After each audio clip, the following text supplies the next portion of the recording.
કે આજે તમારી વારે દ્વારકાનો ધણી કાળીયો ઠાકર આવે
જીવન રાજાની ભારતા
અત્યારે મારા લાડીલા અને પ્રેમી ભક્તા એવો ભગવાનના મહારાજ યજમાન દ્વાર સમુદ્ર રેંડા ડૂબવા લાગ્યા સમુદ્ર વલોવી સાવ થાકી ગયા તો હાલ બરિયાર સમુદ્ર સોનાની નગરી તો સાવ એટલે જ નહીં સમણો હતા મારા ભક્ત રાજને દારતા કરી આજે મારી દ્વારકામાં એને માર્ગ બતાવો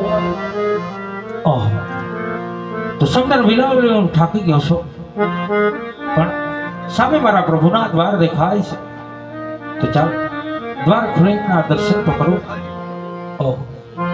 તો કાળા માથાના માનવીને તો દુઃખ હોય પણ ત્રિલોકના નાથને આવા તે શું દુઃખ પીડાય છે કે જેને લલાટે પાટા બાંધ્યા છે તો ચાલે જઈને પૂછું તમને કોડીમાં જવામાં એ આજ આવા લલાટે એ પાટા રે પ્રભુ તમે સેના રે બાંધા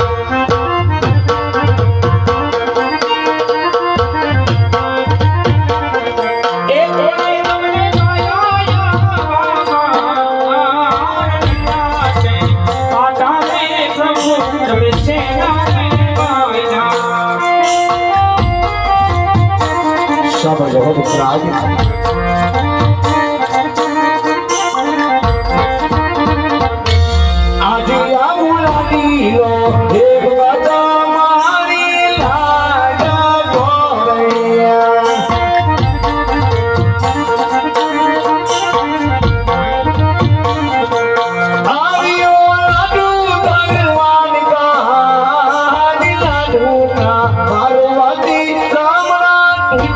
આજ માલરાય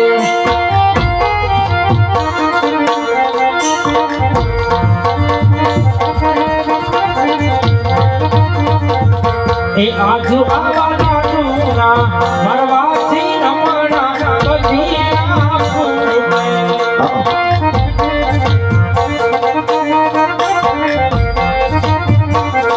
એ જેઠોડા વાલી ગાના મરવાથી રમણા બધી તો હવે સત્યને સાંભળજો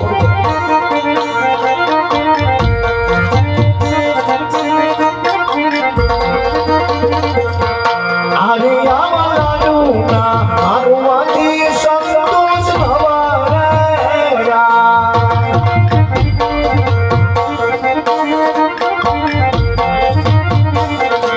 સુખમય જાની ગીરામાર તારી રે રાગવાતી રામના તુડા આજ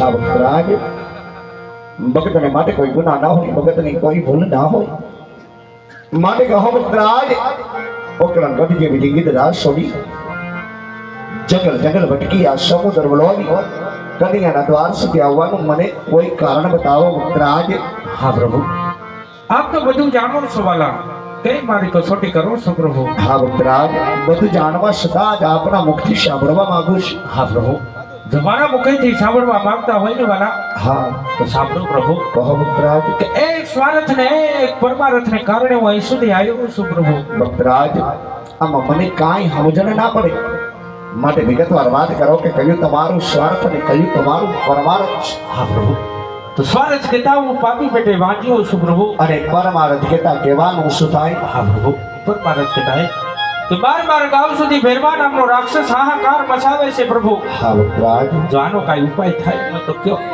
નકર મને હસના મુખે જવાની રજા આપો પ્રભુ જવાની રજા આપો ઉદાસ ન થાઓ ભક્તરાજ હવે વિલાપ ના કરો આજ મારી સોનાની નગરીએ બધાયા છું આજ કનૈયા તમને નિરાશ થઈ નહીં જવા દી માટે લ્યો આજે અમરદાલીના પુષ્પ ફૂકા પુષ્પને કલાની નજર બદલાવી નર નારી મળી તનમાં ધરતી નવમાં સેવા કરજો મારાથી મોટા હરધારી બલરામ આપની ઘેર પુત્ર તરીકે અવતાર ધારણ કરશે હા પ્રભુ આપે મને અમર ડાલ્યો ને પુષ્પ તો આપ્યું પણ પ્રભુ હા ભક્તરાજ કેવું તમારે કીધું શું કીધું કે 100 રૂપિયા વાળા ના કહેવાય પ્રભુ એમ કે દીકરે પણ દીકરા વાળા ના કહેવાય જાણો છો હો ભક્તરાજ જો આપે મને અમર ડાલ્યો ને પુષ્પ આપ્યું હોય ને પ્રભુ હા લાડીલા તો બીજું પુષ્પ એવું આપો પ્રભુ કેવું કે આપ જેવું હોય ને જગતમાં પૂજવા લાયક હોય ને પ્રભુ તો જો માનો કે દ્વારકાધીશ પોતે મારે આંગણે પધાર્યો પ્રભુ ભક્તરાજ 3 લોક સમુદ્ર ભુવનની અંદર મારા જેવો કોઈ છે નહીં કોઈ થયો નથી કોઈ થવાનો પણ નથી પણ હે ભક્તરાજ આટલા વટોકરા વેઠી આટલા સમુદ્ર વળોવી આજ કનૈયાના શરણ સુધી પધાર્યા છો ને તો કનૈયાનો ભગત કદાચ આપી દુઃખી ના હોય કનૈયાના શરણે તેનો ભગત ખાલી હાથે પણ ના જાય માટે લે ભગતરાજ કનૈયા અમર ડાલીના બીજા પણ એવા જ પુષ્પ આપિકા પુષ્પ અને પારાની નજર બદલાવી નર નારી બની તનમાં ધરતી નવમાં સેવા કરજો અખિલ બ્રહ્માંડનો માલિક ત્રિલોકનો અધિપતિ કારિયા ઠાકરનો અંશા અવતાર આપના રંગ મહેલની અંદર થશે ભક્તરાજ હા પ્રભુ આપે મને અમરડાલીના બબે પુષ્પ તો આપ્યા પણ પ્રભુ હા ભક્તરાજ આપે મને જે અમરડાલીનું પેલું પુષ્પ આપ્યું એનું નામ શું રાખું પ્રભુ ભક્તરાજ અમર ડાલીનું પહેલું પુષ્પાતું બાળકનો જન્મ થાય એમ નાનામુડા વિરમદેવજી રાખજો આવી તમારા બહુનું બેનું માંગશે ભક્તરાજ હા પ્રભુ તો પછી અમરડાલીનું બીજું પુષ્પ આપ્યું એમનું નામ શું રાખું પ્રભુ હા ભક્તરાજ જ્યારે મારો અંશા અવતાર આપણા રંગ મહેલની અંદર થાય ત્યારે એકના નામ રામદેવ રાખજો. આવી આ ભૈરવ દત્તનો સહાર કરી આ ભૂમિનો ભારી હળવો કરશે. હા પ્રભુ. તો પછી આપ આવશો ને કઈ સાલ માસ ને તિથિ તો હશે ને વાલા? હોય ભક્તરાજ કે સાલ 1461 ચૈત્ર સુદ પાંચમ ને ગુરુવારે હું તમારી ઘરે પુત્ર તરીકે અવતાર ધારણ કરીશ. હા પ્રભુ. તો પછી તમે મારા રંગવેલમાં પધારશો મને ખબર કેમ પડશે વાલા? એની કઈ નિશાની તો હોય ને પ્રભુ? હા ભક્તરાજ, આજ કનૈયા તમને નિશાની આપે. સાંભળો ભક્તરાજ. હે ભક્તરાજ, રંગમેલી અંદર કુમકુમની પાંચ પગલી પડે. દોડતી ગાયની વાસુ ધાવા લાગે. ચારે દિશાએથી સુગંધી વાયુ ફેલાય. અને જ્યારે આવા સુરેલ રાત આદુદૂત રહે ત્યારે મારે જો અખિલ બ્રહ્માંડનો માલિક તમારો દીકરો બની તમારી ઘરે અવતાર ધારણ કરી શકો છો. વાહ પ્રભુ. આપે મને બને પુષ્પના નામ આપ્યા, સાલ માસ તિથિ આપી, નિશાની આપી. પણ પ્રભુ જગત એમ વાતો કરે છે કે ગોકુળ મથુરાની અંદર તમે 1600 ગોપી સાથે રાસલીલા માતા પ્રભુ. એ રાસલીલાના મને દર્શન કરાવવાલા. ભક્તરાજ, હજી તમને ખબર નથી કે જેમ તમે મારા વચને બાંધો દીકરો બનવા માટે જે મજબૂર બનાવ્યો છે, એમાં જ મારે મોટા બહારદારી બલરામને વચને બાંધવા કોઈ કપટ રસું કોઈ રમત રમીશ. એટલું જ નહીં, મોટા બહારદારીને આજ તમારી આમને પુત્ર તરીકે અવતાર ધારણ કરવા માટે મજબૂર બનાવાશ. માટે અત્યારે કોઈ કપટ રસી મારે મોટાભાઈને હોનાના મંદિરે બોલાવાશ. માટે જાઓ ભક્તરાજ, બ્રજની અંદર જે વિહાર કરો, બ્રજની કુંજ ગલીએ અને શેરીએ ગલીએ મારી સપના રૂપી રાશિયાના તમને દર્શન થશે. ભક્તરાજ મને પ્રભુ. મહારાજ અજમને વચન આપી શકો, પણ મોટાભાઈને હજી ખબર નથી. તો હાલ કોઈ કપટ રસ કોઈ રમતની અંદર મોટાભાઈને એવા હરાવું કે મહારાજ અજમલી ઘરે અવતાર ધારણ કરવા માટે મારો વીરો મજબૂર બની જાય. તો અત્યારે કપટ રસી મોટાભાઈને હોનાના મંદિરે બોલાવી દે.